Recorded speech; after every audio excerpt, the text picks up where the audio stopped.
嘿，欢迎来到每日更新的丰盛奥文哈。今天来继续为你捕捉恋人的讯号哈。今天的题目是你将要脱单哦，脱单倒数计时咯哦，你将要脱单，那我们要来看一看今天的能量是往哪里发展哈。那这是今天的3张牌哈。等一下拿近看的时候，如果你要看久一点，你可以按下暂停哦。好，就这样。那第一张牌是恋人牌啊，恋人。好，第二张牌是金币2。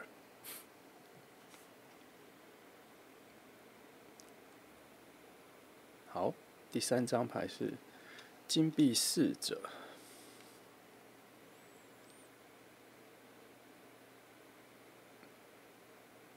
好，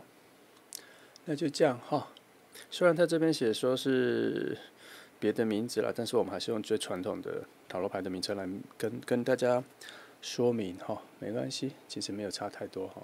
那就这样，那我相信你们已经很会选哈，只要牌面上的图案象征很吸引你，那就表示共振最强，你可以先选它。听第一个故事哈，好，就这样选好了，我们就开始喽。好，那我们就先从选择第1号牌的朋友开始哈。今天的题目是你将要脱单哦，你将要脱单。那我们来看一下啊，今天的能量的分布哈。好，我们一样从5张牌基本结构来看哈。好，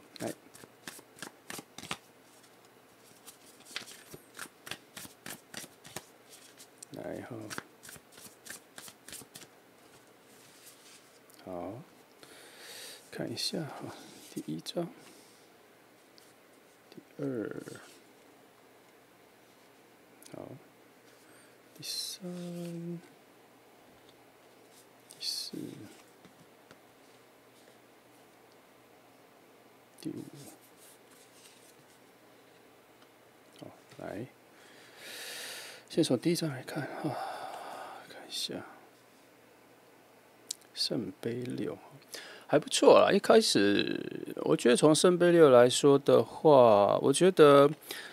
我们通常都会从最浅的东西、最表面的讯息先说哈，先从一种既定定义、既定的传统的、既定的很表面的讯息先说哈。也就是说，这一个很有可能跟你在一起的那个人哈，他基本上应该算是你的朋友圈或是你的朋友介绍来的，我先修正一下哈，它不一定是你的朋友圈，而是你的朋友在介绍来，它这个会经过一个那个引导、引来、牵引过来的一个陌生的能量，对你来说是陌生的能量哦。那它并不是会在你的朋友圈这一区待蛮久的，它是一个偶然出现的被牵引来的能量。好，那他也不是你的新朋友再介绍来的新朋友，他是你认识蛮久一阵子的朋友所带来的新朋友。其实他这个带来的能量，我不认为他是刻意或是主要就是为了让你们认识而带来的。他能量的走向不是往这里去，他这个是非常偶然的，好，是非常偶然的，因为今天的牌面的风格哈。为什么有的时候我们在别组牌翻到这个会变成是不是偶然的，是主动的？为什么这个没有？那是因为用了不同的塔罗牌所带来的一种瞬间的讯息是不一样的啦，是不一样的，所以我们才要常常换塔罗牌，然后在同一个题目换来换去塔罗牌，因为我们要捕捉不同的讯息内容啦哈。那这条故事线来说的话，这个人哈，他是偶然跟你的朋友出去什么相遇的时候遇见的。好，他甚至有可能会在一个非常稀罕的状态里出现，就是你的朋友可能要去跟你见面，或者跟你们一起见面，然后路上遇到了这个人，这样子，然后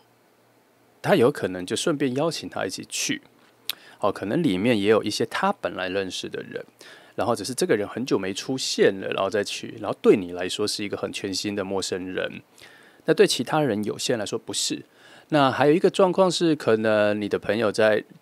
巧遇他，然后你的朋友旁边还有几个你的朋友，都不是只是单一的，然后就带他一起来，反正他会有我觉得他的这一个牵引的路径上有绵密的其他人的声音啦，有其他人的声音哈，甚至有一些画面是可在路边交谈啊或什么的哈，好，那你的惊讶、你的瞬间的惊讶跟好奇有出现，所以这个我觉得这个能量的互动啊，也不是没有原因的，因为这个人好像似乎在能量上、个性上各方面，好像跟你有一些的契合哈，所以两个能量的撞击瞬间还有一些吻合，还有一些衔接。它不是撞了就弹开，它还是有一些组合起来，所以对你来说有一些心灵上的柔软的冲击，它不是硬碰硬，它有柔软的冲击，你会有点在意，有点印象深刻或什么的。当然对方也有，只是因为这一个第一次见面的主题不是让你们两个相遇，而是有其他的事情或者什么，然后会开始有比较简单。然后再进入比较深入的对谈，就要看那一次的聚会或什么的时间有没有够拉长了。不过我有瞬间感觉到你们的当下就有暧昧的情愫在了，所以会第一次见面就有所喜欢的感觉就会有出来，很难避免，因为你们的眼神交流就有流动。而不是单一的从你这边看到的喜欢，或是他那边看到你的喜欢，眼神的交换是有成功的，不是只是看见，不是只是看见。那我再看一下，我再针对6，看到它附近的能量哈，它所包含的能量，这个能量我觉得它有一种后坐力。这个第一次见面之后，它有一个后坐力，它有一瞬间的，该怎么说？它有一瞬间会从陌生人转变成熟悉感，这就是因为你们两个内在能量有所连结啦。我觉得它就是有一点熟悉感，瞬间就跑出来，所以你跟他会从第一次见面的现场的聊天里面，或者跟大家的互动里面，很快就进入一种不陌生的状态，它转换的非常快，那它这个还有一个特色是，你会有点毫无保留的去表达自己，因为你遇到他的时候会有一些舒适感。不知道，反正就是我觉得能量好像是对的，是合的哈。因为照这个牌的一开始往下走的一个顺序来说，它也会有受到太阳的影响，也有受到死神牌的转换的影响，然后到后期到一个有行动力、有方向感的位置的时候，又有审判牌的影响哈。那它讲它比较接近一种时间性的慢慢的成长的概念，所以它有一个延续性。你们的关系在第一次见面之后，它并不是一个烟花而已，没有这样就没有了。它还有一些延续性，会慢慢的走，还有一点时间被比较大的能量包围哈。所以，圣杯6所带来的那一个舒适感还蛮多的，倒是死神牌死神能量所里面带来的一个转换性是指说你跟他不太有一个阶段性的感情变好，而是瞬间就有一个比较一触即发的讯息啦，瞬间就有一个比较一触即发的讯息吼。那你们眼神交流的次数不会只有一次啦，可是会有一点保守，处在还是蛮在意其他人会不会发现的这一个讯息里。有的时候这件事情不会被强调出来哈，因为有的时候有些人会忘我哈，但这一题还好，这一题比较处在一种比较基础人性的概念哈，怕被发现，然后隐藏得很好，可是眼神交流却又躲不过。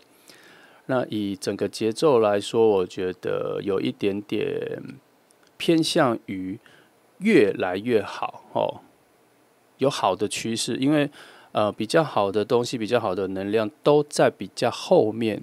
中后段。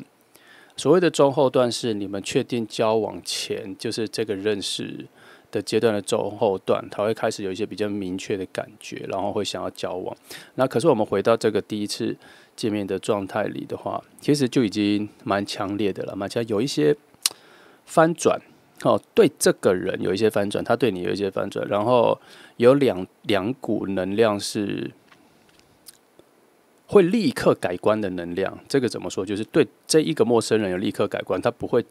处在陌生的感觉里面非常久。也就是说，你们两个的互动会节奏很快啦，认识的节奏很快，关系变亲密的节奏很快啦。但也不是说在第一次见面就这么快，而是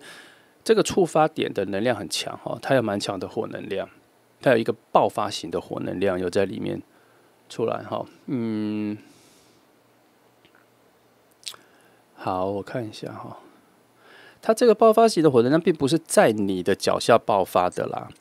它有一点像是一个烟火放出来爆的那个声音在你附近耳边，它也不是在耳边，就是在离你很近的地方爆，然后让你有点叫醒你。吓你一下这样子，然后你会在这一个瞬间感觉到自己对这一个人的喜欢，也会有一种一惊的感觉哈。刚刚前面有说有那一惊的感觉，这个惊的感觉是叫醒呢还是唤醒不太知道，反正就是你会有一个瞬间好像有冲击了一下，然后你会发觉自己对这个人感觉好像比较不一样，然后有点特别到你会忘记他是今天才第一次看到的人。或是你不在乎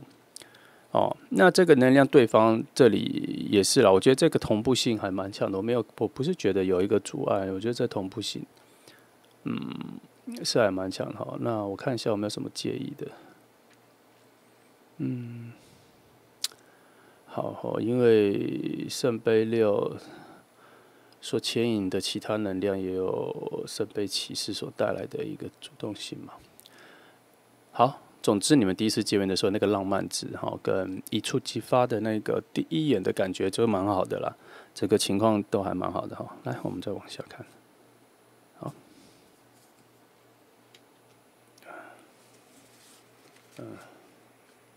好哈，等一下哈，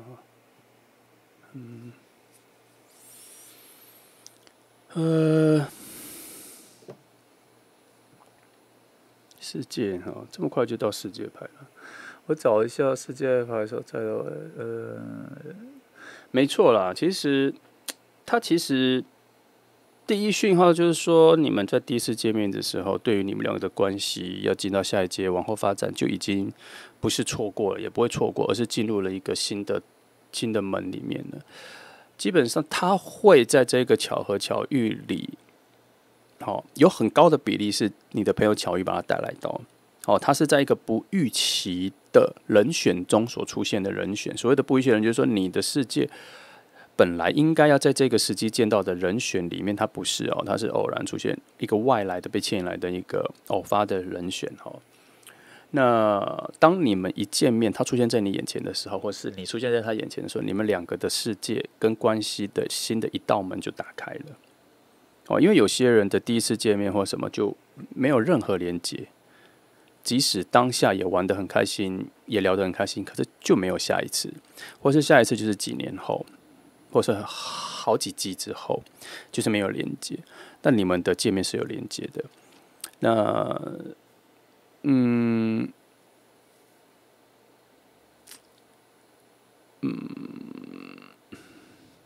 他这个好感度哈。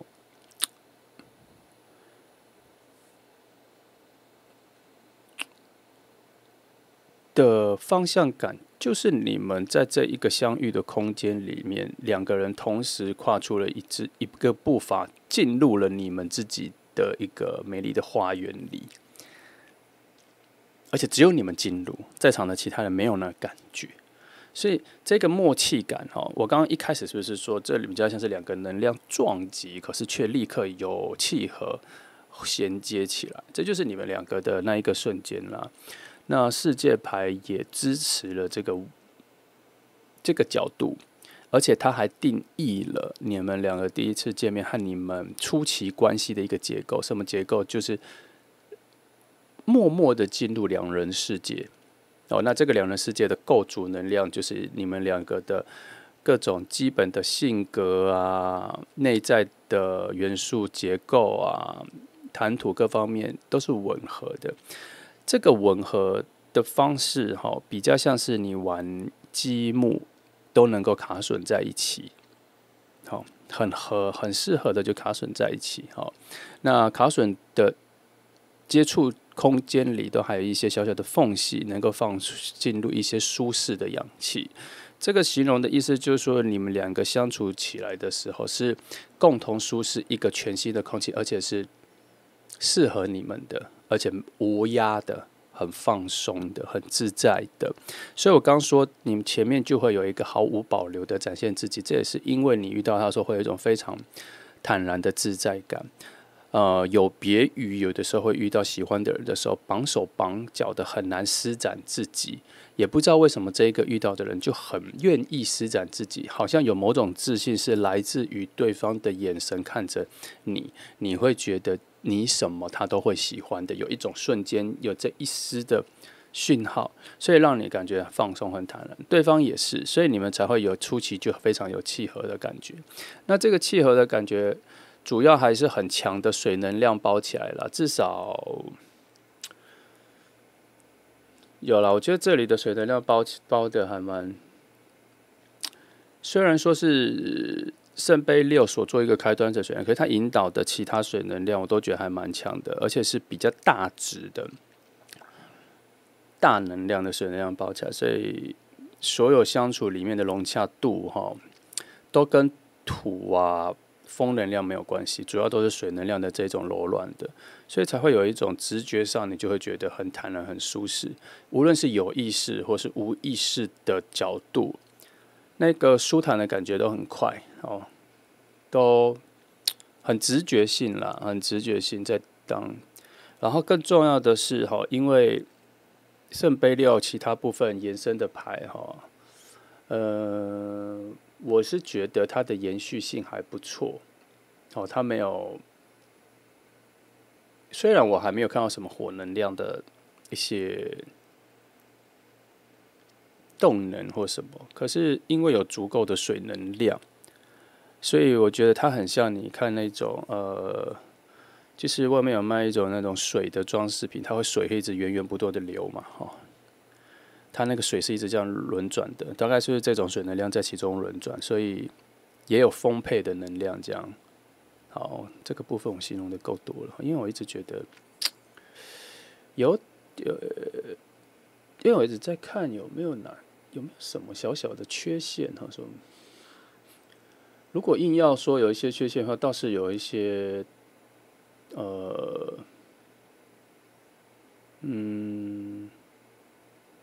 有一种不可思议的不确定性啦。其实不可思议的感觉，其中还带来某种不安，因为它是不可思议的，所以才会有一种未知跟不熟悉的，或是觉得太好高骛远的，或是太梦幻的一种不信任感。这是你们初期里面会有一丝丝的这个讯号，主要还是因为第一次见面感受蛮好的啦。那基于每个人的本质、个性、不同能量，对于这一件事情的定义跟角度都不一样。有些长时间处在比较理智面的朋友，可能就会觉得，不可能那有些个性比较容易兴奋的朋友，他就会觉得太有趣了，太不可思议了，而且是处在一种兴奋状态。我就看选到1号牌的朋友，每个人背景、形状、性格的模组是什么了，但是终究还是会有一点点那个觉得不信任、不安、不相信怎么可能的一些小小的问号，记得是小小的问号，它没有很强大哈。来看哦，宝剑骑士哈，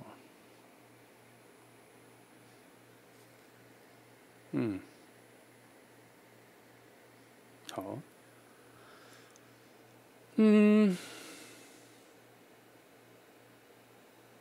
我刚刚才说，我刚刚上一张位才说，他会有一种不安跟不信任的谨慎感哈，就是结果这里就翻出来了。因为我就觉得这2张能量消耗的太多，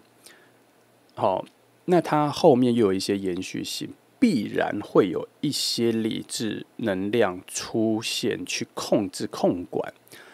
所以我刚刚在这2章的时候，我就在寻找的是什么动力跟什么概念被把这一个本来应该要初期见面之后就非常奔放去诉说爱意跟喜欢的这个概念被削弱，或是被保守的使用。因为我有感觉到它被保守的使用，所以我刚前面就有说了嘛。那我就觉得这个点到底在哪里？然后结果宝剑骑士就出来了，他给了我一些答案了。他给了我一些答案是，2个人内在都有一种信任感，知道这感觉很特别，所以不想立刻挥发完，所以想要让它慢慢的走，慢慢的走哈。那所以就引发了内在的有一些宝剑6的能量啊，或是钱币4的能量。他们原本就在附近，原本就有所映射，角度上有点对照，可是他没有发挥的这么强。可是这一个第一次见面的能量冲击有点大。我刚说小冲击，可是看了觉得冲击还蛮大的，因为它冲击出了某种反应哈，那个反应就是被激发了某种理智跟约束感、自制力应该是自制力。那这个自制力就来自于宝剑骑士所引发的那个能量哈。那不过这个反应是我觉得是非常对的哦。我们再回到大概5分钟前，我就是说这一组在见面的时候有展现出一种基础的人性，就是会隐藏起来，不会立刻什么都表达出来，然后会顾虑到其他人的感觉。这种我不是说他一个基础的地方，这里就是好，他这一个反应哈，表示你们2个都算是比较有约束力、自我约束力的人。那遇到喜欢、很喜欢或什么的，你们会有所斟酌的去表达出来哈。我觉得可能是而且有的时候有些人啊，不是全部人，有些人会因人而异，就是遇到某种样式的人、某种类别的人，就会自发性的、反射性的都有可能啦，就是约束了自己对于情感的表达哈。那这一组，我在想，可能现场有些人影响了你们本来有奔放的情感要表达，好。可能也是因为现场的朋友至少2、3个以上啦，所以没有办法立刻去表达这么明显对对方表达喜欢这样。然后呢，所以宝剑骑士这个牌就再次证明了你们内在的某种向往，某种想要细水长流的概念。虽然你们没有想那么远，可是内在的性格有开始觉得要慢慢来。好，那这一种慢慢来是处在某种自信啦，某种信心啦。这信心跟自信从哪来？就在于你们2个遇见相遇的时候，眼神交流的时候的某种确定，某种默契。好，那我看一下哈，不过也还好啦，因为这个下面哈所连带的几个牌的能量都很大，都是有所本的。什么叫有所本的？就是我刚刚说的，就是有所自信，有一个信心，对于这一个感情的第一次见面的延续性，往后发展，慢慢来，是有种自信的。那个自信的意思是不怕对方不见。那这个默契是你们2个刚开始就有的哈。所以还 OK， 还有下面的宝剑骑士所带来的那一个行动力，也是处在一种比较受到理智框限的一种行动力。所以你们第一次见面的时候，对他或他对你的表现都是有所选择的，不是莽撞的。要怎么表达对这个人的喜欢或好，都是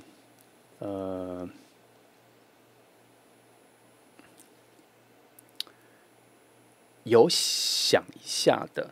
有想一下的，在现场还蛮慎重的。我这边瞬间有一个讯号是，当你们第一次见面的那一个聚会，你们两个都会有一种很特别的灵感，告诉自己说，先不要告诉别人。但这个先不要告诉别人的基底，有一个很高的默契是，你们两个都知道了，所以没有必要告诉别人。讯号也可能是这样走，没有必要告诉别人。OK， 我觉得蛮好的啦。因为我觉得你们的原本的基本能量的控管使用就蛮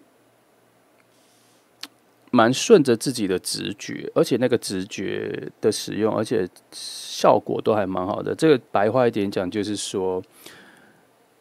你们对于控制自己的情绪、控制自己的行为、选择自己的行为、观察别人的反应、设身处地抢其他人的心思，各方面的直觉能力都很强。不是只是从你内在诱发出来的直觉，而是也能够直觉到别人内在的心思，这个共感也算强。所以你们对于第一次见面的某种火花，产生某种反射性的控管，也是因为你们长时间以来的某种内在能量、直觉上的选择跟使用的控制经验吧。这个很难形容啦，反正就是说，有的时候你遇到事情的时候，有些人的反应就是既完整又准确又完善又圆满又圆融，又能达到目标的效率。那是因为他除了经验外，有一种直觉经验也很强。那个直觉经验可能是他最常用的方式，他不会用理智的方式去做1、2、3、4 ABCD 的选择，然后选到最好，而是他是直觉知道 B 选项最好，所以他去创造出了 A、C、D 来去做比较。但他的直觉就知道，反正就是 B 最好。直觉摆在第一，合理分析比较摆在第二。那也因为这个直觉经验非常强之后，他内在就有一种内化，就是你们两个遇到的时候，第一个反应有喜欢有感觉，然后立刻直觉下来的第二个动作就是先不要让旁边的人知道，要隐藏起来。所以也开始有这个直觉之后，后面所有做的表现或什么都是产生了对彼此喜欢的第一瞬间的自信跟信心，知道彼此喜欢，然后后面就有默契式的把这些东西隐藏了下来。这些我们刚刚随便讲的东西，其实很多东西都是一瞬间的，都是一瞬间的。好，这个比较难，能理解的朋友就理解。那我们再往下看。圣杯侍者，侍者，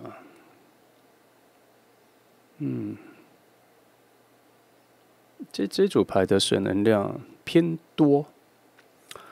那侍者牌的话，包容的东西比较多啦，所以我只能说这组牌带领我的是，他去走向了某种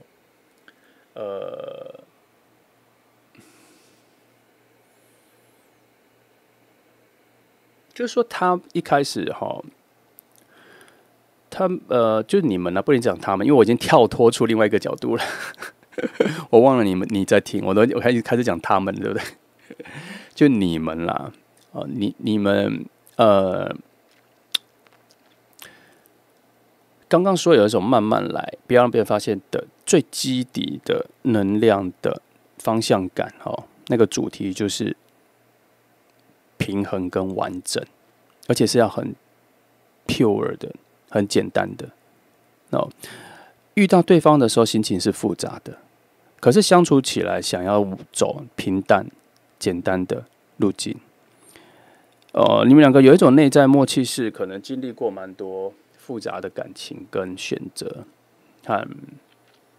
上下起伏、摆动蛮大的感情之后，再次遇到类似的相遇，尤其是第一次遇见就有感觉的人，后面就有种比较拿得起放得下的概念，所以会变成比较淡着走也 OK， 反正事情怎么走就那样。不要让它变得太油腻，不要让它变得太重口味，不要变得它太复杂、太沉重就好。所以你们两个内在有一个默契，是希望往一些只要舒适、平衡、安稳、稳定，不需要太极端，每个优点、每个好感觉，淡淡的就可以的那一个向往。哦，你们内在有这一个讯号，来3了哈，权杖3。好，那也没有了，这里都是对，前面都讲了啦哈。反正就是你们内在已经默默的知道要往哪里走了，在第一次见面就有了哈，这个默契十足啦。他这个默契十足到很像你们是好像你们是同一种人，但为什么你们从来不认识？或是在你的朋友圈里面，很多人跟你都只是某种缺陷的互补所聚在一起的。那这个人出现的时候，蛮像是你的转印，转印贴纸的转印，复写纸的复写，可以算像双胞胎吗？但我觉得还更相像啦。所以这份关系，虽然我看到强大的水能量，它是必然要走向恋爱的方向去，但是我看到更多的未来性，它应该任何关系都可以哈。任何比较亲近的关系，能够讲到很心底秘密的关系都可以哦，都可以。好，好，我们再往下翻哈。我来针对这里的牌翻3张好了。今天用这一组翻哈。翻2张好了啦，每次翻3张就有点太占空间，我看2张讯息够不够再补翻好了。对于宝剑2来翻好了。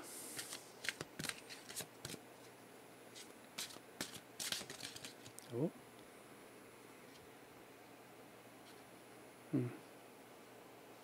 8哈，权杖8。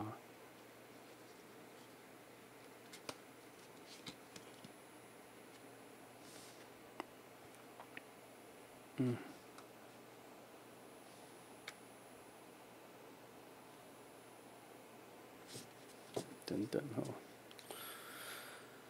宝剑，哎，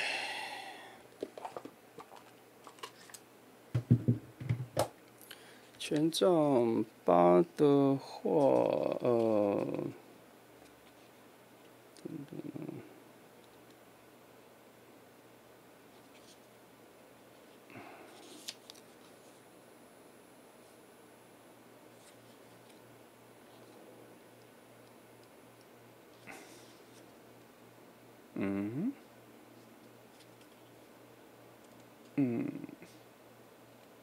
宝剑哦，对，好，我确定了一下，我没看错哈。宝剑1、8号。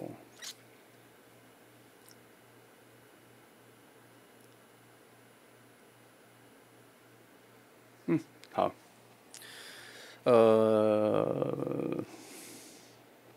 我刚前面是不是说，在你们有一个一开始一触即发的能量爆发的时候，那个反射性的理智就去控管了整个情况嘛？这2个其实只是再多加强了一件事，就是这一个理智跟控管的讯号来得又急又快，而且非常明确的，就让你们反射到说。有意识到说有一个能量对对方的好感东西爆发起来，但是不可以让它立刻让你突然我们讲一个最浅的，就是不想让旁边的人发现你对这个人的喜欢已经这么多了，所以在瞬间的时候就先控制下来，之后连你自己都没，他就有一点消磨掉你原本要爆发起来的那种对这个人的好感跟喜欢。我不会说他是一见钟情或是什么啦，我觉得他没有到那里，可是我觉得那个好感度可能是很久很久很久没有经验的，然后瞬间带来了某种不安跟不确定，还有一种幻觉感，所以瞬间很急速的，加上宝剑骑士，然后再加上宝剑一，它有一种很清晰的、很明确的自我约束力跟自制力就出现，控管了起来，有一点像是说把水龙头关小，就是说一定会倾泻出一定的量的水能量，可是把水龙头关小，慢慢的让它一滴滴滴滴走向我刚刚说的某种细水长流的感觉，或是我刚刚说不是有一种装饰品有水会在慢慢的流动吗？一直轮转的很稳定，一瞬间就控管了起来。那这2张牌其实没有多说什么别的了，它只是再度加强了刚刚我前面说的东西，让我再确定一次我刚刚没有往错的方向走。来，没关系，那我们再往剩下的其他牌看一下哈。来，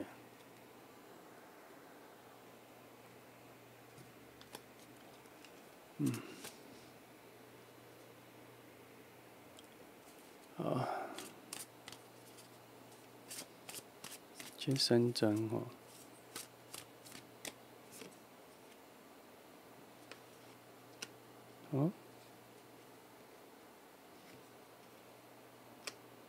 这是反了。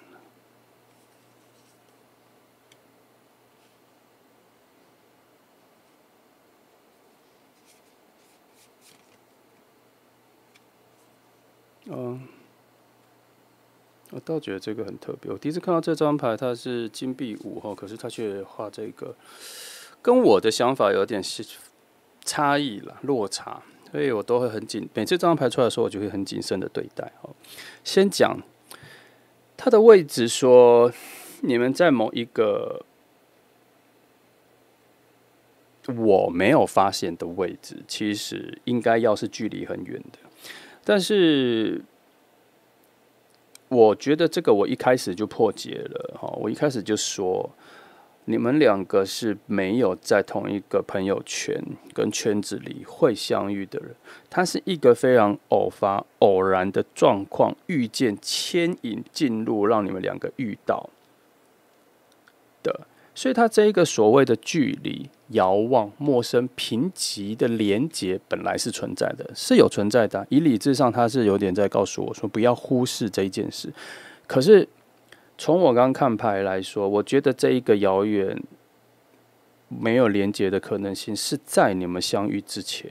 所以你们相遇之后，这一个负能量，我就觉得它的效用已经用完了，它不代表现在。那它的时间点没有进入到现在，它是偏向于过去，过去完成时。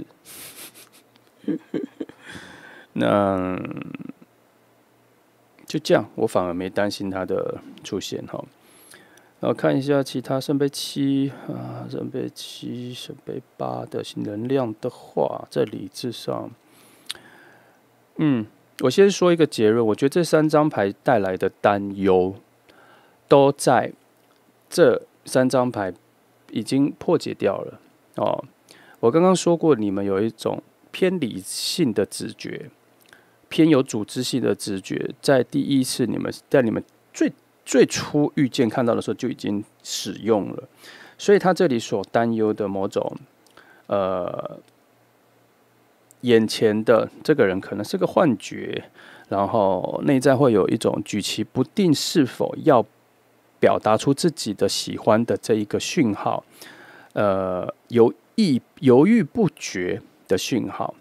加上对于眼前的不信任感的讯号，我觉得都在这一个牌出现的时候，都在你们第一次见面的时候就已经破解掉了，你们就已经控管了。记得我刚刚说控管了，而且是非常强有力的控管。所以这3张我觉得比较像是某种提醒，提醒什么？提醒你很有可能在下次或是近期未来遇到了这一个状况的时候，你会有一种觉得不可能啦，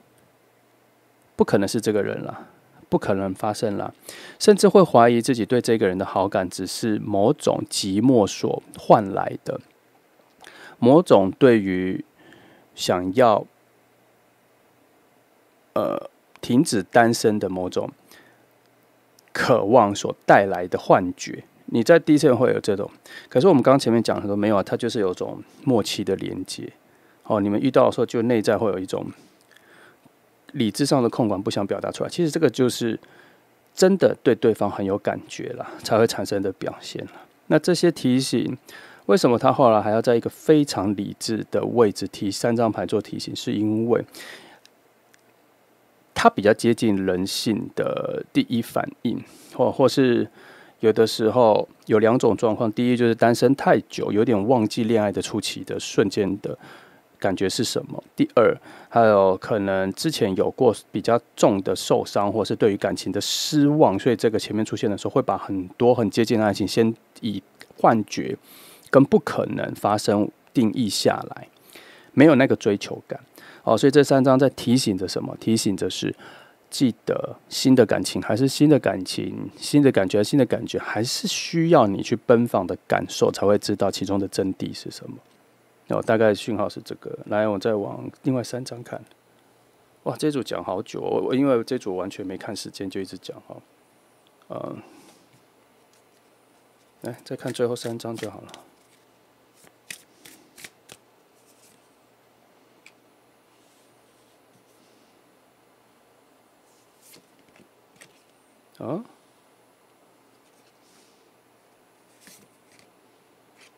直接抓重点就好了哦。好，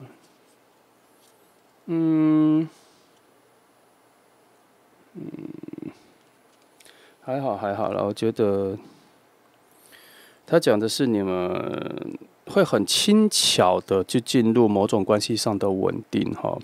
然后会开始慢慢得到一些你们想要的收获啦。也就是说，在这个感情里面，你们努力多少就会得到多少，不会让你失望的。可是，它会处在一种比较平淡，相较于你之前的感情上，它算比较平淡，因为它够稳，比较平淡。然后，这段感情开始进行之后，它会处在一种比较能体会生活中的小确幸吧的幸福感。那这种幸福感会让你有很多的新的启发。新的开窍，原来爱情可以在这么平淡中得到更多的浪漫跟滋润，还有一些黏腻度，还有一些持久性的方法。大概就是这样。那这个其实我用比较平面的、比较单调的方式来形容就好了，因为前面已经讲很多了。好，这就选择1号牌的朋友我觉得这组牌。这个人这情况蛮好的，我会非常期待你们遇见因为有些讯号是蛮明确的。无论如何，记得当你下一次很接近某一个感觉新恋情的时候，记得还是要奔放的去感受它。只要记得自己结果，无论结果是什么，相信自己能接得住。其他前面的过程就好好的奔放着去体验就好了尤其像这组牌的契合度很高默契度也不错，深层默契度也不错，然后会让你感觉到舒坦舒适的话，就尽情的去享受它就对了。好，谢谢你们来听祝福你们。来，接下来我们来看选择第2号牌的朋友今天的题目是你将要脱单你将要脱单。来看看今天这题目的走向是什么好。我们一样先从5张牌来看一下整个基础能量好，来，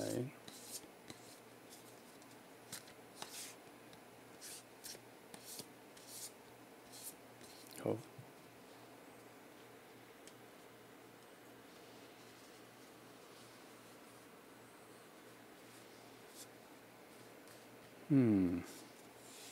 这张先OK， 来，其他我们先盖起来2、3。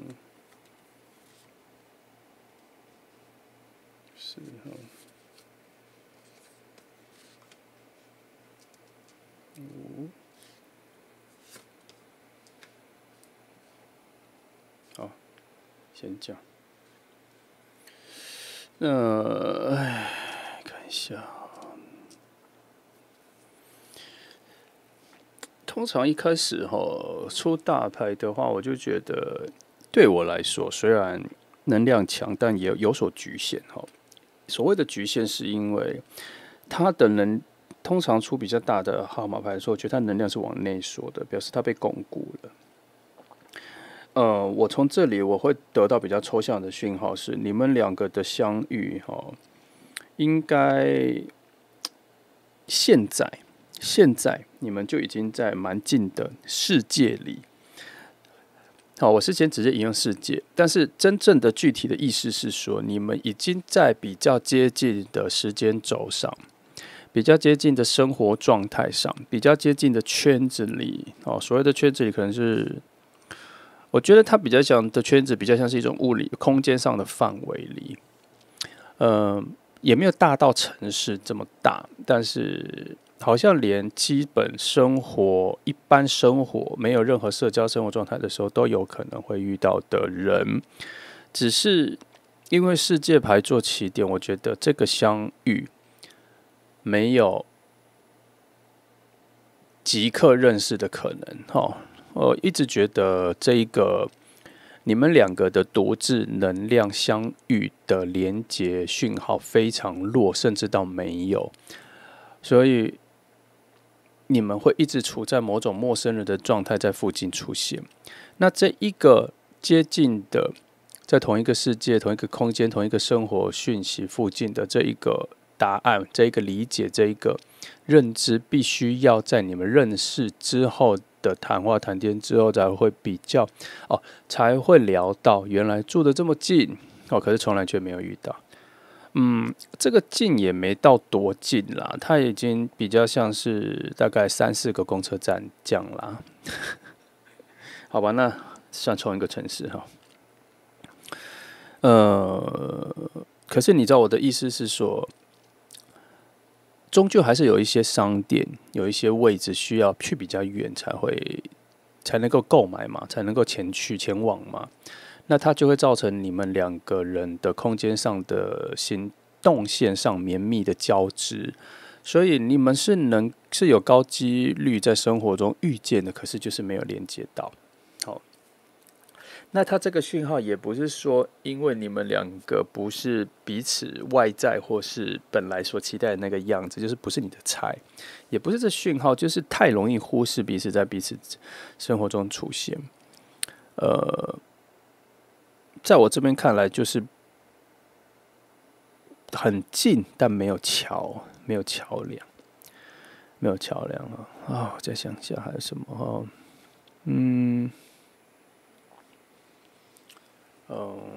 还好，这里就是这些我觉得它空泛的讯息比较多，没有什么。好，来直接看。宝剑侍者侍者这组牌的讯号都偏弱我的偏弱的意思是说，它没有一个连贯性它很像叫你瞄准，比如说拿弹弓或拿什么瞄准天上的气球然后好像有气球，意念上被形容的天空有气球，请你瞄准射击这样。可是你为什么就看不到？我也看不到，我现在就是这个感觉。有东西，但我什么都看不到啊。有讯息啊，有连结，有故事，什么都有一个指示来说天空有气球，可是我就没有看到那气球。现在就是这个讯号。那宝剑侍者让我想一下，他这个讯号，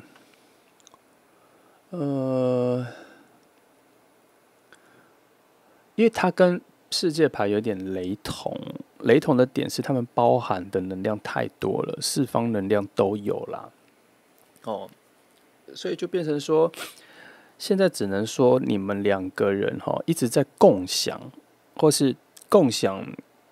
类似的能量，可是这能量都没有让你们构想能量都没有帮你们两个做牵引、做连接，两张牌都这么说，只是强弱问题。那这个共享，就像我刚刚讲的，你们在同一个区域什么的，彼此一直成为陌生人的情况，略过彼此，划过彼此，该说错过吗？我觉得是擦身而过彼此哈。我甚至有觉得你们时常一起去购买同一间商店或什么的，路径都很接近，可是就是没有在乎这个人的存在跟出现。那我们往一个为何要捕捉他，或就是说今天这个题目的取向是终究你们两个会认识了。那为什么要从这个结构上来说？因为我觉得他在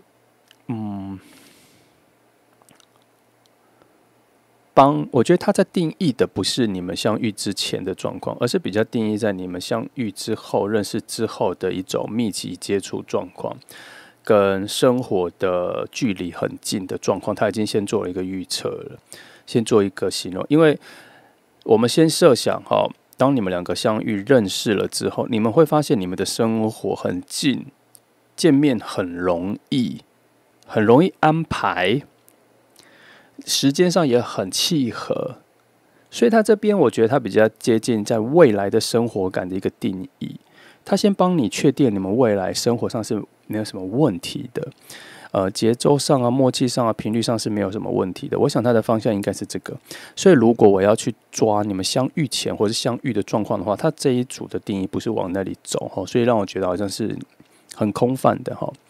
我到这里我就比较能理解了啦，就是如果以时间感来说，我去换算转译的话，方向这样子就比较稳定了。好，来再看，好，又是这个完全，这组牌我觉得可能是我近期算过前3组最难捕捉的一组。没关系，我来仔细看一下，因为它还有很多东西可以翻。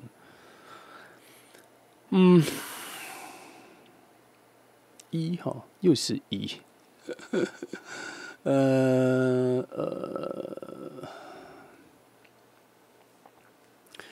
你们之间哈，光是个人对于生命力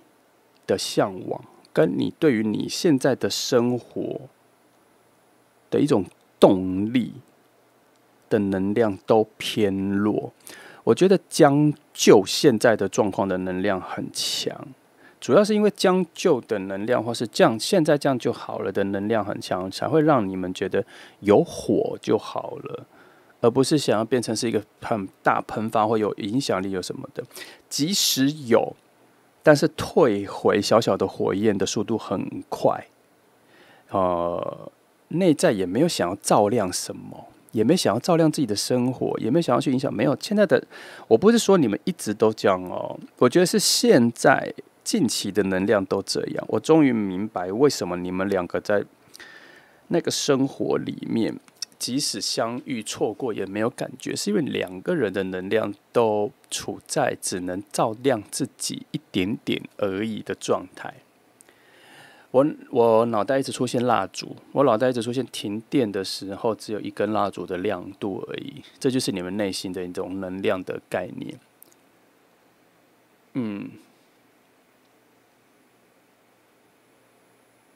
真的很淡很淡哦。那你说会一直这样持续下去吗？我不觉得啦，因为我有发现这一股能量有在慢慢的有某种提示性，有某种警告说火焰再不旺一点不好，就这样，他就说不好。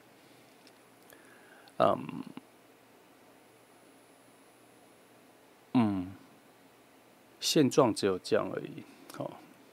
这3组牌真的太淡了，3张牌真的太淡到我等一下要另外翻别的牌来去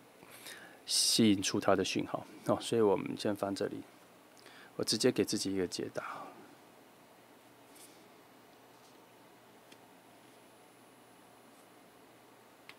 哇，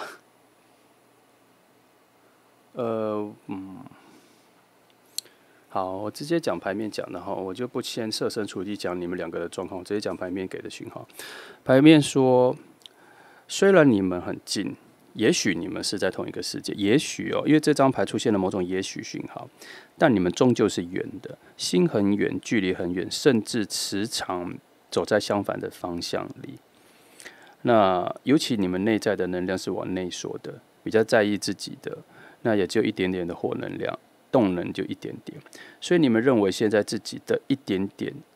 状态，而且还不会去想到所谓的更高远的生命价值、比较强的精神能量，你们甚至都有点排斥，或是觉得累了，所以你们往内说，比较注重在自己的一点点存在感，或是想要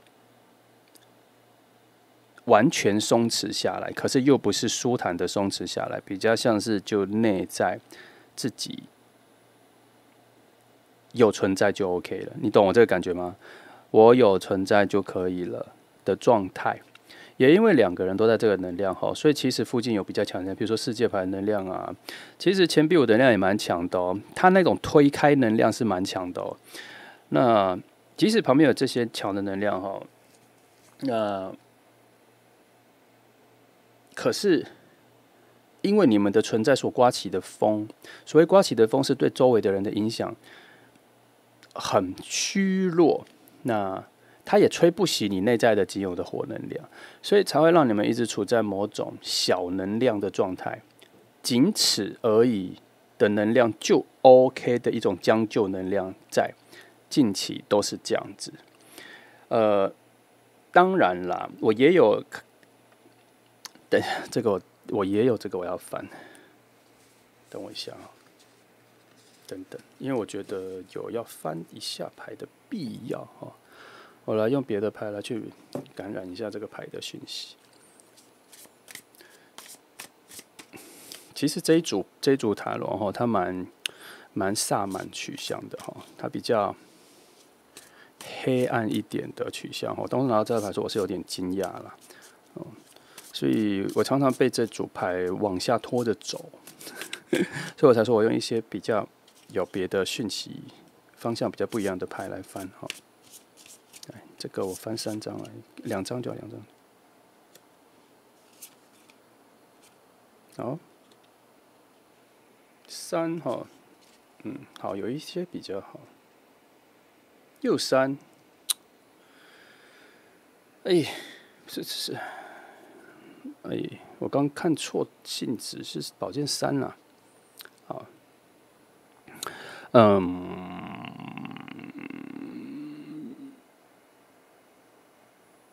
写着2号牌的朋友，我不知道你们现在有什么状况哈。当然这边有一个讯息，我先给，跟你有没有使用没有，我不觉得有一定的关系，但是我先给这个讯息哈。有影响有接触的朋友，你就把它写。他这边说，他给了一句话说。过去的事情已经过去了，你可以回想，但你不要在意。讯息是这个，然后，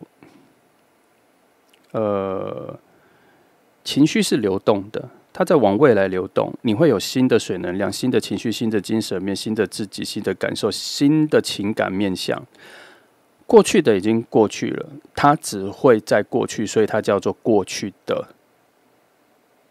你可以回顾看顾，但是不要把它携带到现在，因为它也携带不了。所以你不要在现在这个状况去复制以前过去的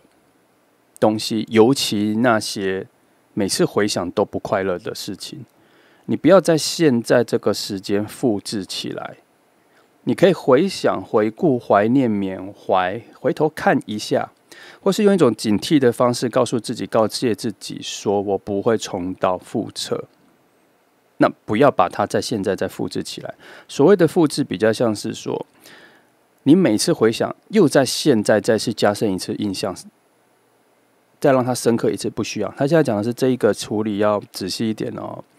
那为什么这边要讲？我觉得这边要讲的目的，可能是有一种内在侵蚀的能量，让一些新能量起不来。因为这个牌太内缩了，然后它内缩是有方向感的，是跟过去过往有关，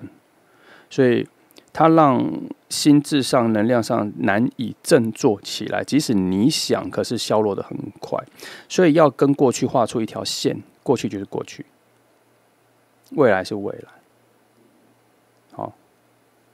现在在哪个位置我不知道，因为所以现在一直在变啦，现在永远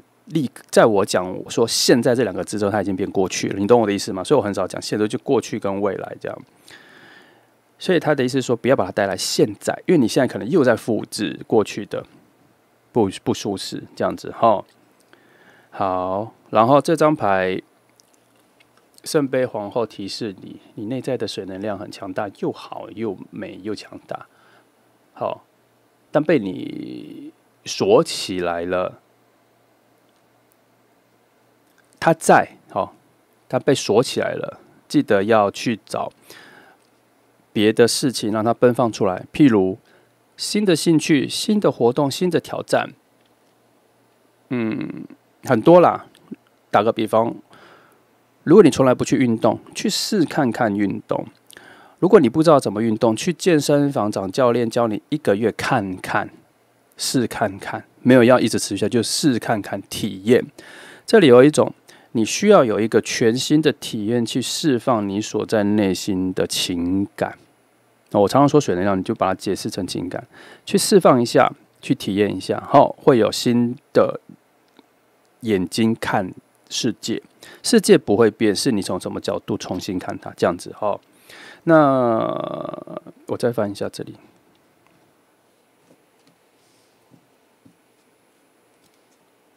为什么我这边要做这个？跟今天的题目有什么关系吗？你们两个很近可是一直没有发现到彼此，这样有点可惜啦。所以可能就是在提醒说，内在的调整，你的能量会散发出来，眼睛也会看得比较多，你们两个人才会比较注意到彼此的存在或者什么这样子。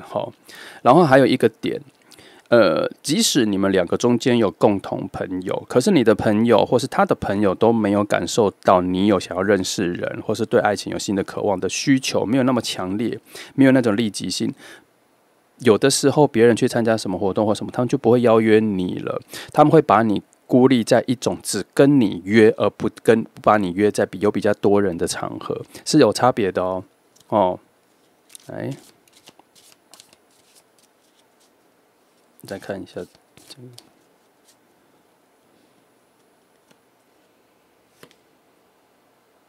这里好了，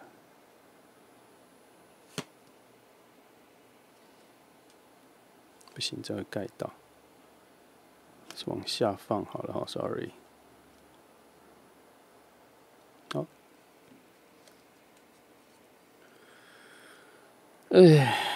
圣杯出来了好。这边开始了因为这里的牌已经开始有一些启发了所以这边再次告诉你，去做新的体验。我刚刚是不是讲了愚人牌就来了那记得去使用你内在被锁住的水能量水能量来这边了，它会产生一种更多的，它会让你回忆跟拾回捡回来你那一个幸福感觉跟幸福状况然后心态上，因为有新的体验、新的挑战、新的不一样的事，你自己要去创造，自己要去选择，你会开始想起，你原本就会想起，但是你可能没办法再重新体会以前那个快乐的感觉在哪里，没办法那么强烈。他这边有在说，不要在现在去复制过去的不好的负能量。但如果你会一直复制到现在，那不如同时去把过去的幸福也复制起来，看看能不能覆盖。就这样子，因为他有知道你很难掌控所谓的现在，在回忆的时候要不要复制过来，他知道你很难。这里的牌他知道这很难控制，那不如多回想过去的事情也复制过来吧。其实坦白来说，就是尽量回忆好的东西。那这是心灵上，可是身体要去体验新的东西，它才会帮助你回忆起来，不然会一直拘泥在这种小小的内在能量。我必须说，这种小小的内在能量拖着你，没有什么兴奋感，没有什么动能，主要是它不是一种很有意识你能控制的，而是它会变成某种习惯啦，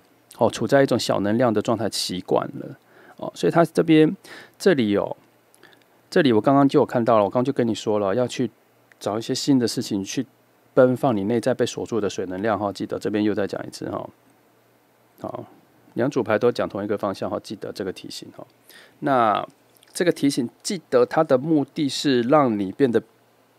比较有能量外放，才可以跟其他人做连结啦。那你这个东西打开了，其实我也是顺便在希望对方也这样打开，因为我们两个现在能量有点都处在一种比较低的状态，那这样子总会那个世界牌的这个破口会打开，我觉得这个开始之后，你会跟其他人的连结出现变强烈，还有一个重点是，连你自己都能看到比较多好看的人。所谓的好看，包含让你感觉不错的人，让你觉得舒适的人。那你看到他们的时候，眼神会变，就会产生跟别人的连结，然后你的主动性也会发自内心的多一点。那这个主动性会变成是你跟陌生人的互动的主动性会跟以前不同。那在别人的眼里，就会觉得你是一个让人感觉舒服的人，自然别人的主动会增加。那你的习惯性主动增加之后，你展开了跟人的连结的讯息，感觉连结的次数也变大之后，你跟这个人就会更近了。他不会只是在空间上近，然后一直处在彼此错过跟没有办法连接的状态，好吗？这边有一些可能有些方针可以让你使用，可以试看看啦，没有说这一定要讲，可是你要试看看，要做看看不一样的事情，自己创造出变数，自己找到变数。好，来，我再看一下其他3张哈。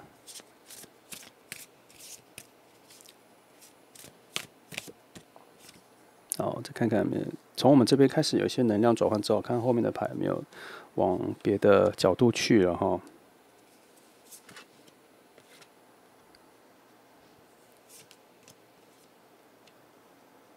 好，先这个，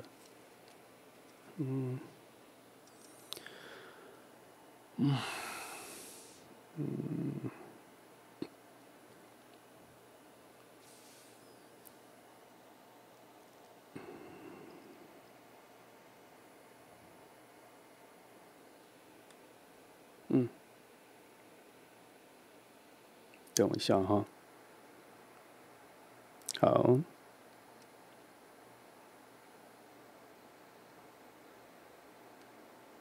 这边说，他这边其实有讲一个新的方式，他说，你知道有些动人哈，我先说今天这个题，我也会一直提醒这件事哈。今天这个题目就是说你会脱单，是因为这一个人。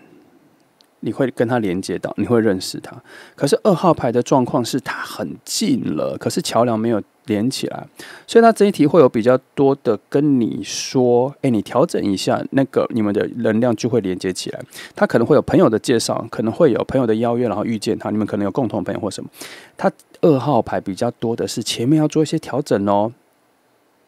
这个人其实已经在不远，你会遇到，所以。今天这组牌不是只有讲你，他也处在这个状态。可是为什么告诉你之后对他会有影响？因为你们2个，我觉得是处在同一种共同意识里，所以你这边的能量有所改变之后，他那边会有一种自我的觉醒，或是他会开始听到，或是感觉到他可以这样做。就像我现在要告诉你的，就是你可能要提高一些好奇心，就像我刚刚说，你要去。对于你没做过的事情要去试看看，那这个启发点是好奇心。所谓的好奇是你内在对自己的好奇跟事情的好奇。怎么说？你对自己的好奇是来源于是我还有什么事情可以做看看呢？这是对自己的好奇心。还有什么事情我没有做过的，然后我的人生体验没有体验过的这种好奇心。那你对外面的好奇心是让你发现有些事情比较近，然后你去观察。好像跟你比较符合，譬如说打个比方，就像你没有去健身房的教练课，因为健身房不是只是练肌肉或什么，它有一种很多教练，他有人调整体态啊，调整站姿啊，训练一些基础肌肉的那种小课程，你可以先去体验1个月，也许你会越来越有兴趣。那这个好奇心也要起来。那它就会变成你这些想要改变的动能。那我告诉你之后，你接收到了说，跟你同频的，跟你使用比较接近的共同意识、集体意识的人，他也会有某种意识上的启发。所以这一个本来就应该会跟你见面比较近的人，我相信他在内在也会有这个启发，他就突然会觉得，他可能也想要去健身房试试看，加入看看。或是他本来就在健身房运动，可是他从来没有请过教练课去帮他调整体态或什么。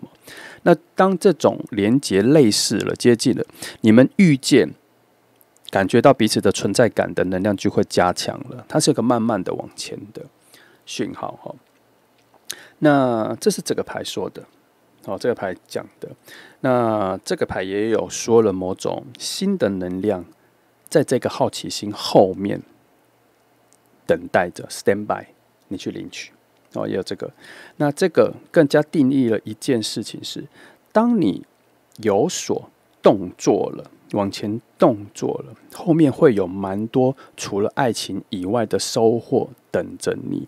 但是这一个起点需要依赖的是你对这件事的执行下去的控制力、自制力，好，跟你的执行力必须要有这个。好，因为它这一个牌，它的丰收并不是随意的取得，它有某些控管、某些主动性、某些掠夺性，也有某一些强制性、强迫性，都在告诉你你要主动去渴望拥有，或者主动去渴望体验，就有所影响。那我只能说，2号牌很可惜，今天的方向比较没有在你们两个见面的时候，因为他觉得在见面之前有更大的题目要先去处理一下。那选择2号牌的朋友，他们有发现你们内在有一个比较弱的火焰，不足以跟你本来要见面的这个人现在产生连接。那现在可能有一些自我调整的课题就是我刚说的，要有一些产生一些新的体验。这个建议非常常出现哦，因为我们常常发现，当你现在的状况无法改变的时候，那就表示现在的生活跟状态没有新的正能量变数出来。那你唯一能做的就是主动性的、物理性的去创造这个变数。那他这里就给你的这一题就给了非常明确的，就是你要先产生某种你对自己还能做什么的好奇心，之后去寻找那件事情。然后那件事情出来的时候，不要选太难，你可以跟自己说，我用体验看看的方式，先做1个月或1季，再下结论。但是在这一个体验的过程中，你内在身心灵就会有所改变。那在你的现状上就已经造就了、创造了变数，而且是你自己创造的。那这个创造的过程跟结果的新能量，就会影响你周边的事情的发生，跟你跟这个人见面的各种契机点，已经互相影响了。尤其今天这一题，我一直说你们两个在很近，可是一直被错过或忽略，没有感受到。那这个东西的改变，我想在某种我们相信能量有所影响的状态下，和意识能影响的状态下，会有新的状况出现了。会有新的状况出现。好，我总算比较知道他要干嘛。好，还有最后3张哈，来。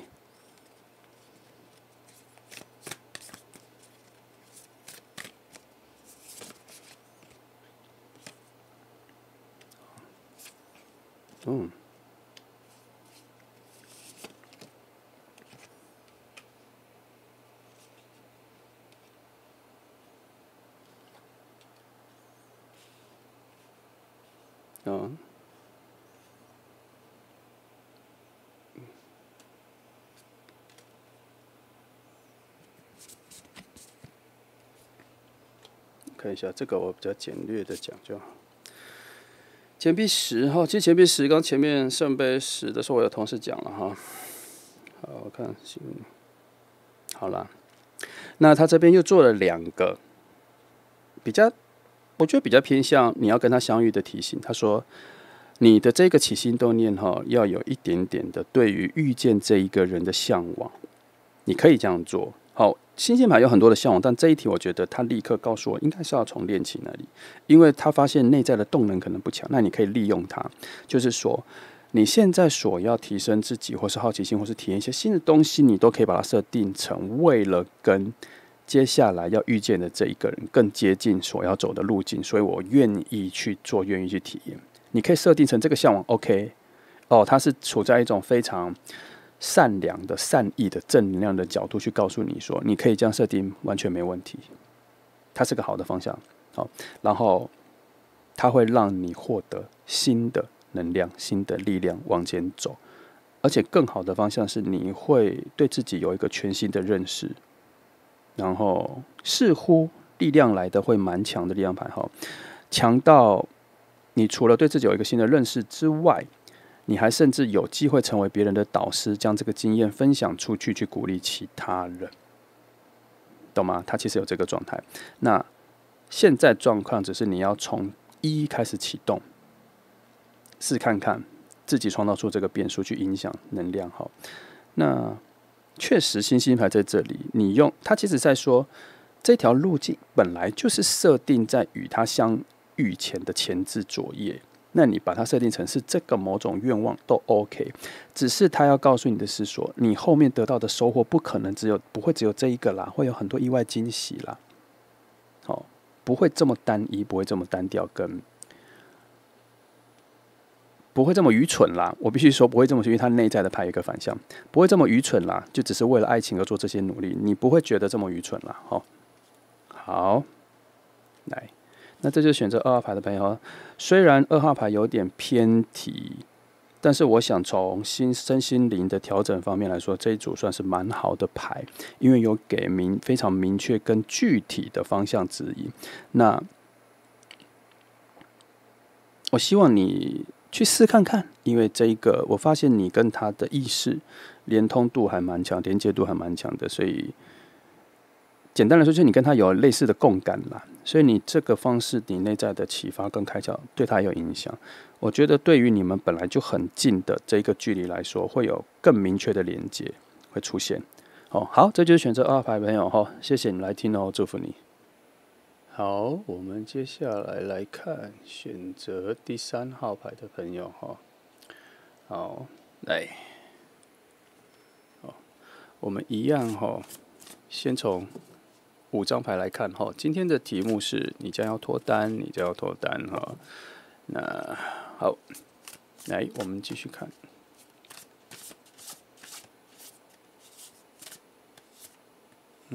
最后一张出现是这张，我们先放来，其他的我们慢慢抽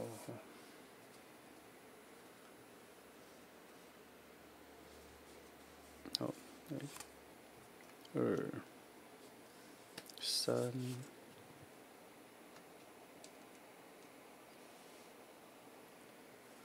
4，还有1张5。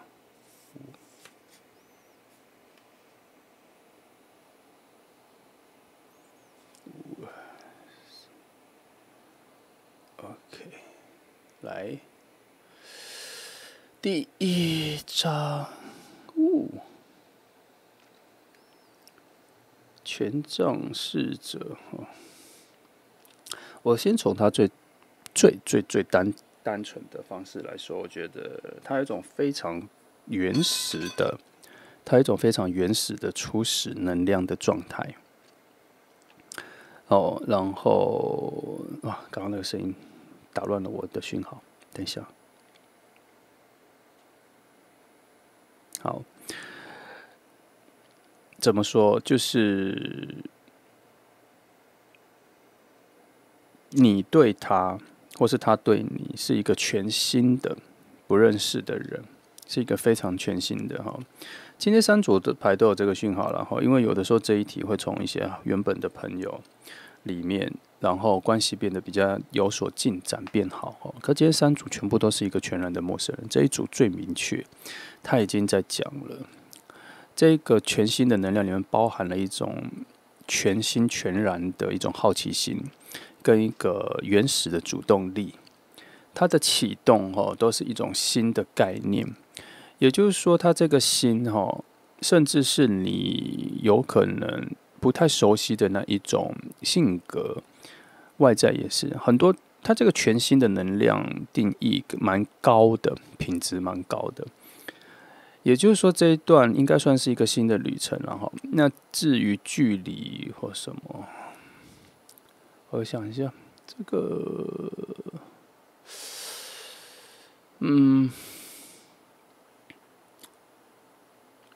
这个不明确，因为它不是骑士啊、皇后或国王牌，它比较全面了哈。它在比较遥望的位置，所以我只能跟你说，以一种抽象的概念来说，这个人算是比较新的一个经验了哈。对你来说是一个比较新颖的经验的出现。那我们再往下翻就会知道了。好，然后好。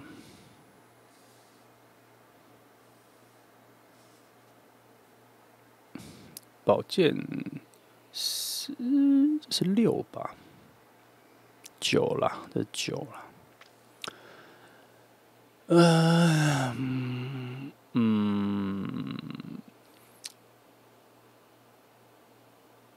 我不知道这张牌在讲你还是讲他，不过我觉得这是在定义你们两个相遇之前的某一个事件。所以以时间感来说，他在讲说你们两个相遇应该还要一段时间，因为这个事件完还有要处理的宝剑十，所以我觉得我们先排除你现在有一个特别的烦恼状况，会让你对于爱情的渴望有点分心。也就是说，现在就算让你有一段恋情进来，你也很难专注。那如果你不是，那我们就先排除你，就可能是对方。所以对方这个状态，也就是说，他近期就算出现在你面前，他也没有散发出对爱情的渴望。你会很明显的感觉到，即使你第一次看到他，或是你初见面到他的时候，对他的喜欢，你会很明显确定到你不能表达。因为你的表达他接收不到，这就是因为他处在宝剑9的这个状况，也因为这样，他现在非常不适合出现在你面前。如果你是这个我形容的状况，但我觉得应该偏弱了，因为你都来看这个牌了，那你的主动性就强，所以通常我都会说他所以他近期不会硬生生的出现在你面前，因为他的能量在这一段故事线的走向来说，还在上一个篇章还在上一个篇章。怎么说？就是也许他下一个篇章叫做跟你相遇了。你已经在下一个篇章等待了，他还没了他上一个篇章还在处理一些他的故事线的一些麻烦事，跟感情没有关系，是处在一些生活上的因为有一点点算是说，他要处理一些摆脱性的事情，换工作算搬家也算，或是家人有所争吵，他需要远离他家人一阵子也算都算理智上的，但是里面是否牵一些水能量，我觉得还好，但是都是一些短暂的情感能量需要处理，类似短暂的情勒状态需要解决啦。但还好，下面有比较强的魔术师牌在控制他心想事成，所以他能够处理得很好，他能够反正他可以处理很好啦。那就有一个短暂的事件在他身上发生，那这个发生后面有的走向是，因为他后面必须经历过塔牌，还有一点点的宝剑10的转换能量，所以他这个小幅度，我认为是小幅度的成长，因为这其中的风能量还蛮强的，小幅度的成长之外，立刻能走向好的那一面。所以我们用最粗浅的方式来，他现在需要进入一个低谷，进入一个山洞，然后他等一下就会出山洞了，然后就会发现那个光芒，他会爬上悬崖，才会发现新的美妙的花园，新的山。这个只是他的这个辛苦艰难的爬升状态而已，他近期那这一段需要时间所以我们先姑且先忽略他所有的状况，我只能说他在出现在你面前的时间还有一下子，还要再等一下哦。有的时候那边的情况其实没有那么重要啦，主要我们要抓对我们的影响就是时间上要再等一下哦。对，不是说没有那么重要，而是对我们来说没有特别的影响力啊。OK。哎，宝剑2，今天为什么我怎么随便抽都会抽到宝剑2呢？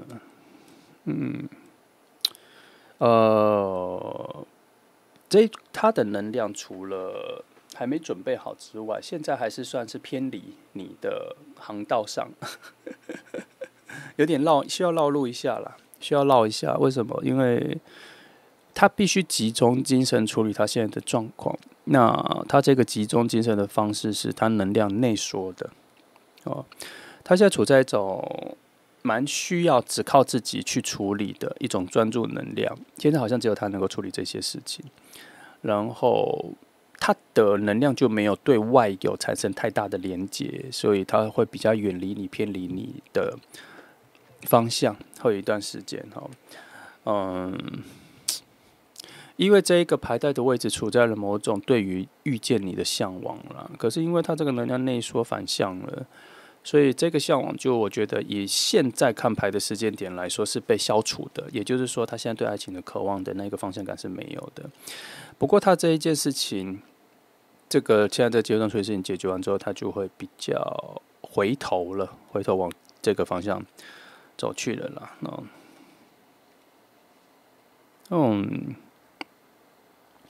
还好，还好。到了这个牌，我更加确定，当他这个事情处理完的时候，这个回头上来之后，除了会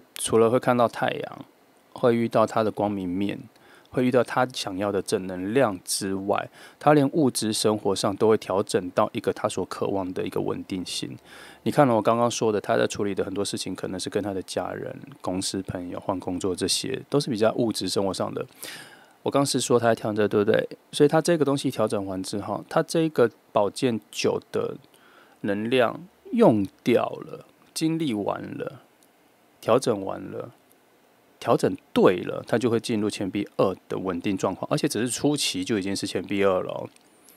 而且是非常稳定的调整，把玩了2股完全不一样的能量，却能够掌握出他们对他的平衡感，掌握成像是一样的东西，就像铁跟棉花嘛，10公斤的棉花跟10公斤的铁谁比较重？答案立刻就知道了。他在玩弄，玩耍，把玩调整这个东西，他后来就调整到最对的形状了。所以他在跟你相遇之前，他的这个转换跟新的成长，大大的帮助了他在你面前出现的时候所展现出来的魅力、稳定性、性格、气质。所以现在不适合，现在他是烦躁的，他是眼神是迷乱的，眼神是慌张的，所以他需要很强大的专注力去控制他现在所有的能量。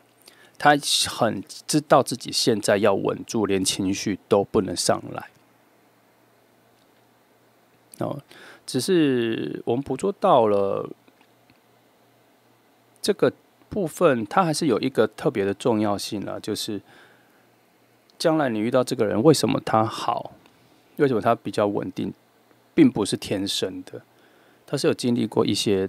经验、训练跟事件之后，他必须要这么稳定下来。所以我们从这边可以看出他的个性是，他对于情绪起伏很大这一件事情非常排斥，好吗？非常排斥。可能他对其他人也是啦。所以他这里可能也在映射我们看第3号牌的人的角度，就是记得可能下一段恋情情绪表达不可以这么起伏这么大。虽然我觉得这个提醒有点肤浅啦，但是如果他是有这个讯号的话，那肤浅还是要讲。好，来，不能说肤浅啦，我觉得太平常。太原则性，这个很接近原则，就觉得没有什么好提醒的，因为这本来就应该做到这样。好，我们再往这里看。哦，很好，很好。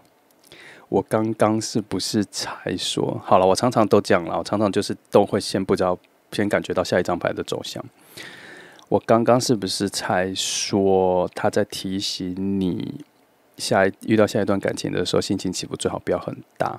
这个人可能很排斥这件事，对不对？我跟你说，真的是他内在的这一个女祭司牌能量压得非常深、非常稳，很像是一个船锚哦，他的船锚下得非常好，完全让这艘船在水面上无论大风大浪来，它还是稳稳的就停在那里，连摆动的起伏都没有很大。就是说，他的心是非常静的。即使他的心非常静，精神力非常平衡，能控制情绪，能控制直觉，能控制自己的幻想，能面对幻觉。他这个控制精神力非常强之外，他现在还用高度的专注力去处理他现在眼前的事情。也就是说，他这个内缩能量超强大的，所以他现在真的感觉不到任何人的喜欢跟感情。他现在对这个方面是无幻想、无需求、无欲望。这证明了前面我说你们现在不适合遇见了，不适合遇见。然后为什么要找到这个特点？我不知道他是不是在偷偷暗示我所选择3号牌的朋友，你们有很多人的情绪起伏算蛮大的，所以他这边在偷偷提醒说，记得进入下一段恋情或交往的人的时候，这个东西要先压一下。我想这可能不是要你们不做自己，而是这可能是一个新的学习课程来临了。无论3号牌出现的这一个人到底什么时候才会出现在你面前，无论如何，现在好像都在提醒你，情绪起伏太大，没有什么帮助。那你现在先调整好，好比这个人来的时候，你在学的好，好像是这个讯号，我只能说顺序应该是这样哦。那你先被提醒到了，就提醒一下自己吧。我说的是提醒一下自己哦，想一想哦，想一想 ，OK。好，来，我们来对这5张来选3张来看一下。好，3张嘛，我用2张好了，2张。哪一张很在意好了，有一个我觉得有一个在这5张牌里面，我觉得它最突兀的牌，我让它多做解释好了哈。那个权杖侍者第1张，我觉得它跟其他都顺不起来。它其实好像在讲另外一件事情。好，第1张。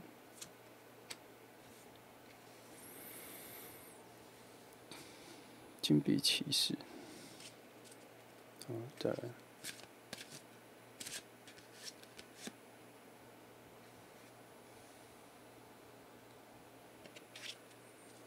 权杖4，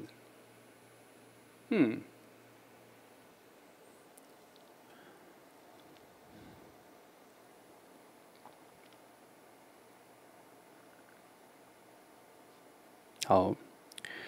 这个人他的内心是极度向往幸福的，他所有做的稳定跟各方面，他是极度向往幸福。但是这边要讲的，他所向往的幸福是属于一种生活，他是选择生活而不是选择爱情的人。这要怎么分别？他认为稳定的生活感、安逸、相处愉快、融洽的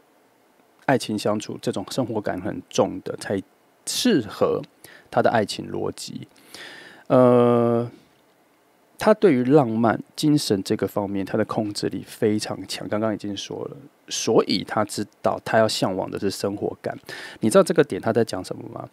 他其实是不算是一个很实际的人，或是他以前不是一个很实际的人，他比较偏向浪漫。他以前可能在把他的浪漫能量、精神能量做一种喷发式的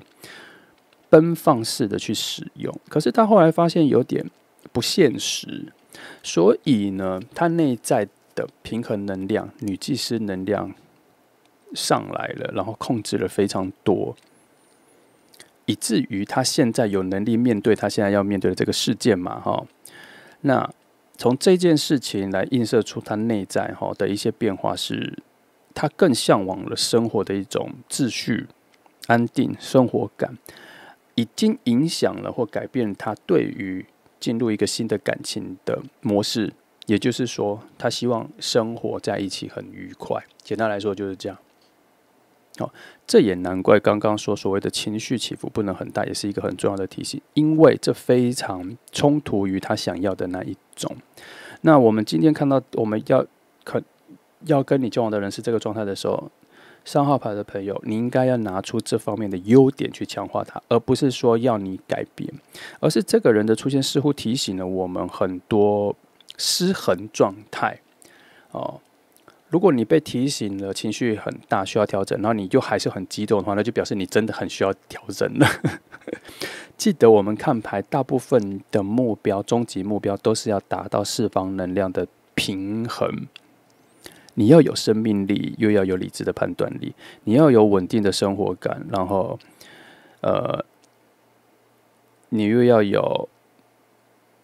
对于生命中丰沛的情感、恻隐之心、共感能力。这些都没有要你做到完美，但至少各25%达到平衡，很重要。所以这边也在提醒3号牌的朋友，这个人的出现似乎是一个很重要的贵人项目，他在提醒你生活感的重要性，那个节奏，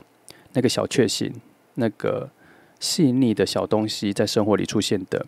幸福感。物质被重视。物质被重视，而不是虚幻的浪漫的想象。那如果你选择3号牌，你已经非常在乎这个的话，那就表示你做对了，加上你可以强化，然后可能要去补充一些水能量，加注一些浪漫的气息，加上一些幻觉，对于东西一些比较不着边际的想象跟形容，来增加一些浪漫度，似乎也有在提醒这件事。因为它这不是水能量太多，就是土能量太多了，就看你是属于哪一边，就往另外一边做补充。好。我在看一些讯息，突然有一个杂杂的讯息在牌面上，在这。还 OK， 那好，我们往下翻。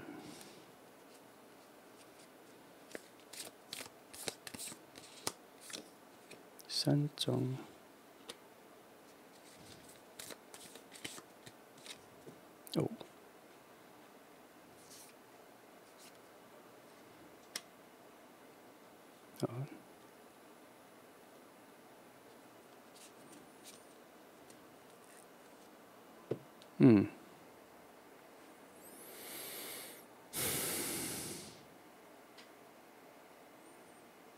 宝剑国王出在这一个位置的话，我觉得这张牌我先说这张牌突兀于其他牌，其他牌大部分都在形容这一个人，这张牌突然好像在形容我们观看方，他在告诉我们说，在遇见这个人之前或是当下，你要好好的欣赏一下，跟看清楚，跟理解一下这个人。应该说，这个人的出现所带给你的冲突感、冲击感、出奇的不适应感，并不是要让你排斥他的。我不知道他为什么这里给这个讯息，可能是因为这个人的本质跟你的本质是有冲突的，所以他在这张牌需要你太高度的提醒，说你需要好好的冷静看一下，然后要有点丢掉自己的。要排除一下你的固执己见，因为这可能会让你徒增一些烦恼，因为你会想不通为什么这个人跟你这么不一样，有这个讯息，然后你会在遇见这个人的时候有一点摸不着头绪，跟这个人如何相处。那这一个讯号底下给了2个很重要的牌，魔术师牌跟皇后牌的讯息是：当你冷静的看清楚眼前这个人的优点，跟他所做的事情、他的向往、他的价值观之后，你会找到跟他相处的诀窍，然后你就能够找到你们2个相处的方式，而且这个相处的方式是很适合你的。那这一件事情在后面你才会知道，现在你并不知道那个生活方式或相处方式是很适合你的，因为它这底下藏了蛮多好牌的耶，都是顺的，有时来运转的讯息，也有新世界到来的讯息这里，所以这个启动点就是在一段恋情来的时候，希望你好好的看清楚对方的优点。尤其是跟你很不一样的东西，要认真看一下。这牌很特别，这里出现了一个跟其他不连贯。好，没关系，他如果在这里出就出吧。好，再来月亮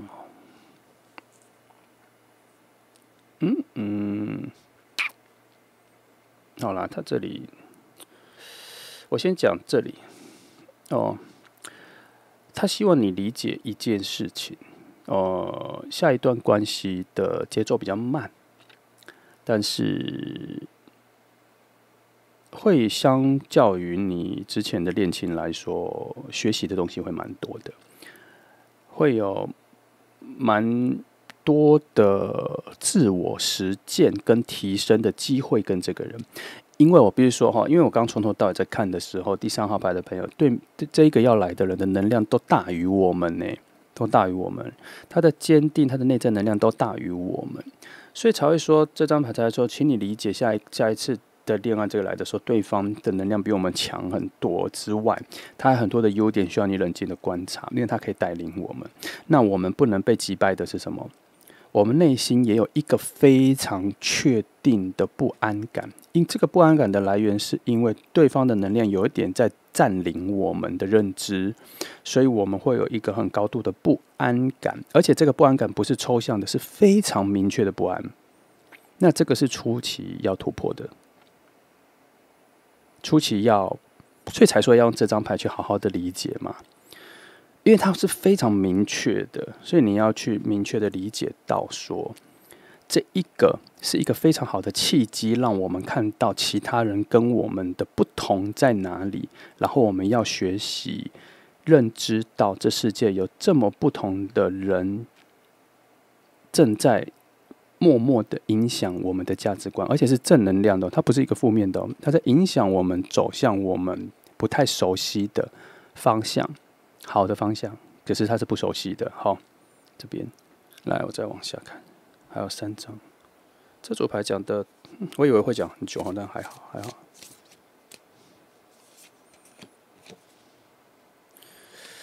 只是说这组牌的，我只能说今天的牌都有比较多的建议讯息啦，可能因为跟这些人相遇好像是确定的，所以他会比较着重在我们的调整。希望我们在遇到这个人的时候，彼此都是比现在再更好的人，就是能够在一开始就发现彼此更多的优点啦。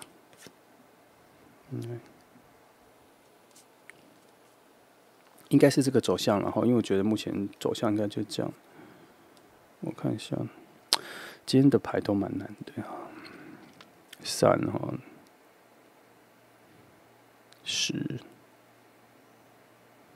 9，